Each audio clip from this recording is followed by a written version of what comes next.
दोस्तों राधे राधे। एक दिन की बात है कि एक साधु अपने शिष्य के साथ दिनचर्या पूरा करने के बाद मठ में लौट रहे थे। पुल पार करते समय उस साधु ने देखा कि एक बिच्छू नदी की धारा से संघर्ष कर रहा है। साधु तेजी से सीढ़ियों से नीचे उतरा, नदी में प्रवेश किया और धीरे से बिच्छू को अपनी हथेलियों से पाल निकालने में उठा लिया।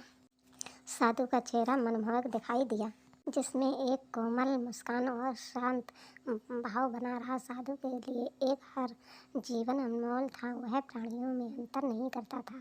साधु ने धीरे से अपनी हथेलियों को नदी के किनारे उतारा। तभी बिच्छू ने साधु के हाथ को डंक मार दिया और साधु का पूरा हाथ दर्द से तिलमिला उठा, जिससे उसकी हथेलियाँ सरकरी और बिच्छू फिर से नदी में जा गिरा।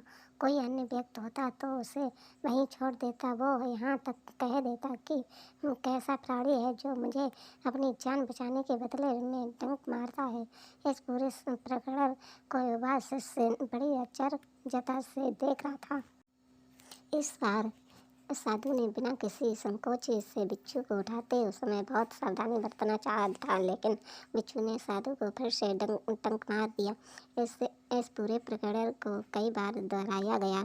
यहाँ पर साधु के लिए भी एक सीख थी। कोमल और धीमे होने से समस्या का समाधान नहीं हो रहा था। अगर और विलम्ब हुआ तो वह प्राणी निश्चित रूप से मर जाएगा। इसलिए साधु ने बिच्छू की क्षमता पर विश्वास किया कि बिच्छू पानी से निकलते ही अपना ख्याल खुद से खुद बदल लेगा। साधु ने धीरे से बिच्छू को उठाया और जल्दी से उसे सीढ़ियों पर फेंक दिया। बिच्छू ने जैसे ही सीढ़ियों को छुआ, वह सुरक्षित वहाँ से निकल भागा।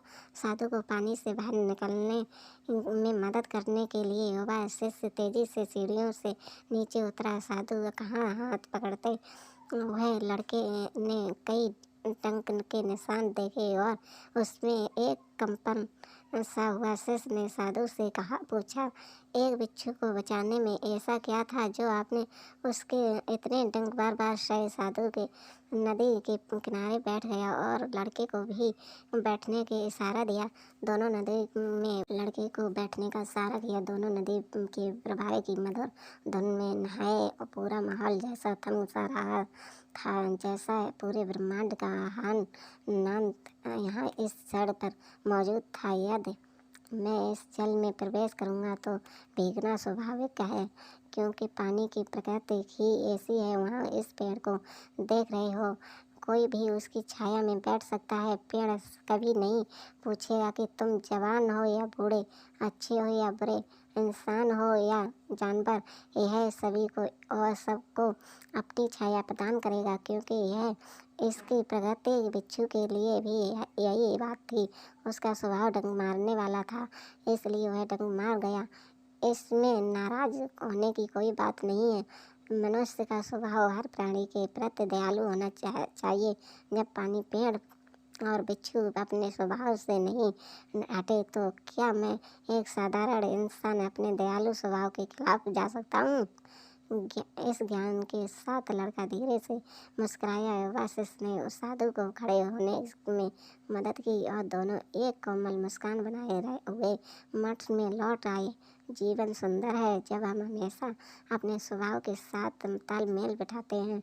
सदा मुस्कुराते रहें। राधे राधे।